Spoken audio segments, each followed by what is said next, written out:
Hi, my loves. Welcome. This is going to be a really fast reading for the sign of Taurus, Sun, Moon, Rising, Venus. Keep in mind it will not resonate with everyone. Please take what resonates to your story and leave what doesn't. Don't force the story so that you don't become confused. And if you're interested in your personal readings, send me a text, 971-354-9504. All right, first thing that I got for you, Taurus, is I want you to say this with me. I can only do what I can do. Like, I want you to keep repeating that to yourself. I can only do what I can do. I can't do any more. I can't do any more. I can't do any less. I can only do what I can. And people are going to have to be okay with that. And if they're not okay, then they need to help you. Do you get what I'm saying? Because there's a part of you that wants to step in and help so many people and take care of so many people and nurture so many people back to health. But I feel like Mercury being in your sign or just moving into your sign, it's going to create some tension because you're going to want to speak your truth a little bit more. And so I want you to be careful because sometimes you go, it's like they're wearing red and you're full speed ahead and they're your target. And I want you to be careful because you might feel like you're under so much pressure. But the thing is that, Taurus, people don't know that you're under this pressure because you've been handling it so well for such a long time. And to other people, this is your strength. This is who you are. You're able to handle everything. You can do it all. And so people are like, with the way that you're going to start to speak up and voice your opinion and say things that really bother you and just like start expressing yourself, people are going to be surprised. And exactly, Taurus, I just feel like you're going to stand in your own energy. You're coming through the Hierophant. That's your card. Could be dealing with the Pisces. I have the Hangman out here too. I just feel like you're going to take some time to really focus on yourself, and people might have a problem with that, Taurus. People might feel like you're becoming too stingy, or you're not trying to do enough for them, or you used to do so much and now you don't do enough. But I want you to tell them, I used to do a lot for you, but that's when I realized that I was giving you 80% of my energy, my time, my this, my whatever, and now I'm giving it to myself. Is that going to be a problem? Is our relationship based on how much I was giving to you? And I want you to ask these questions and ask them. Like, be very sick, because that's how you're always going to get your answers if you ask your questions.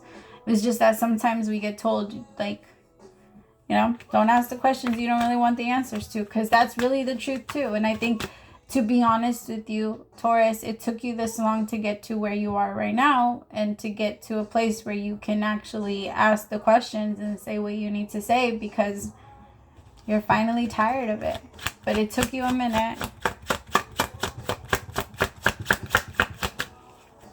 Some of you might be getting some like spiritual wisdom. Some of you might have gone to like a retreat, or maybe you're thinking about going to a spiritual retreat somewhere where it will help you just like cleanse some of the energy out, some of the feelings of thinking that you're going through hard times. Remember that whenever there's good, there's always bad. And whenever there's bad, there's always good. And it depends on where we're looking, which side of the street we're looking at. That's how I always picture it. Whenever if I'm not centered, staring straight and going that way, if you're negative, if you're thinking negative, then that means you're staring directly to the left. That's the way that I'm looking at it, okay? That's the way that I see it. And it helps me so much to see it this way. So if it helps you, take it on. So the way that I like to see it, I like to see myself standing right on a street.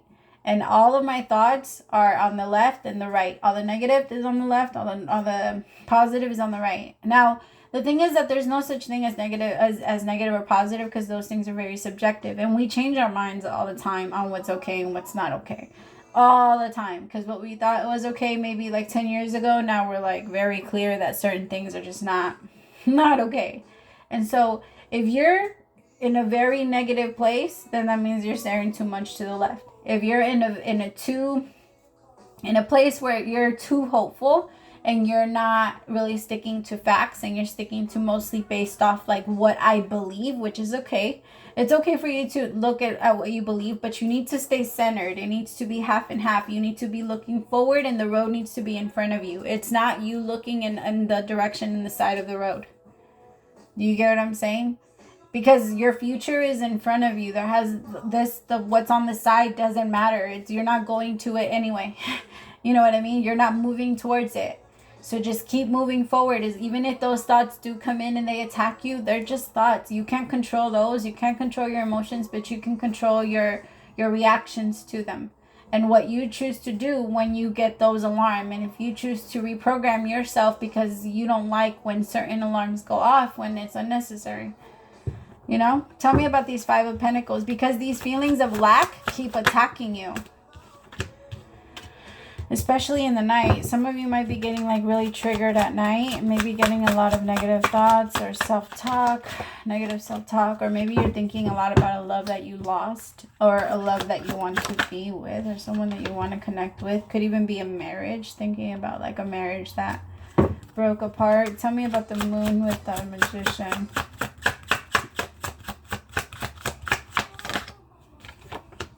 Okay. When we stay focused on one side of the road and we just focus on the what's ever on the side, then we pull over and we stop and we fuck around with that. So the universe is saying, if you're going to sit down, if you're going to stop anywhere and give energy to something, because I have the Magician with the Moon, and the Magician is manifestation. It's our power. It's everything coming together. So remember, that's your emotion when it comes to water. It's the Sword when it comes to your thoughts. It's the Wand when it comes to your passion. Because in order for you to be able to manifest anything and swing your wand, you need to have passion. You need to believe, and your magic needs to come out of your energy into there. Like, that's how it works. And you need to have the Cup for emotion. Every single one of those things are needed. That's what the purpose of the Magician is. You have all four elements in order for you to be able to manifest what you want. But if you're just thinking negatively, you're going to be able to manifest negative stuff. You're going to be able to pull over to the side of the road and fuck around and take so much longer to get to where you really want to get to, because you're too focused on what's on the side and you want to fix what's on the side of the road right now. But that's not even where what are you trying to fix it for? You're not there. You're not even going to be there. Like, keep moving forward.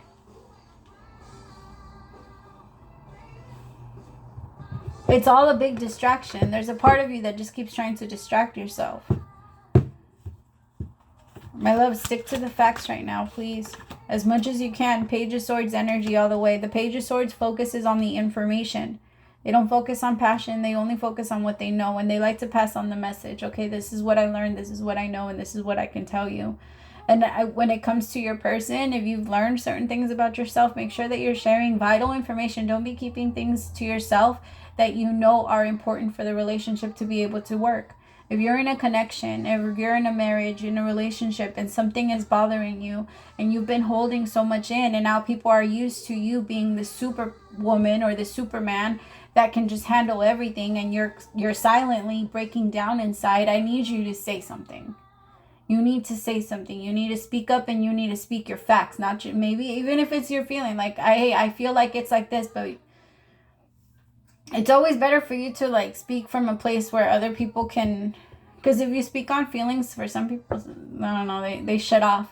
But if you speak on like facts and what you see and what you have to go through, those things usually get to wake people up. And if your partner can't understand that, your partner isn't going to be the one, then they're not going to be understanding enough or loving enough to take care of you when something bad happens, which I hate to say it, but that's a big part of why you are with someone. Because realistically, life can happen. Are they going to hold you down when that shit does? That's the whole point. You do not want an enemy in the same household. The whole point of you being there is, if I collapse, you're my partner. You're my queen to my chessboard, my king to my chessboard. Like, you can't. Like, you know what I mean? Both are vital in the game. Sometimes you have to sacrifice the queen, but I'm just kidding. I'm just kidding. I love you. Praise to the Most High for allowing me to be your messenger. I'll talk to you later, Taurus. Bye, my loves.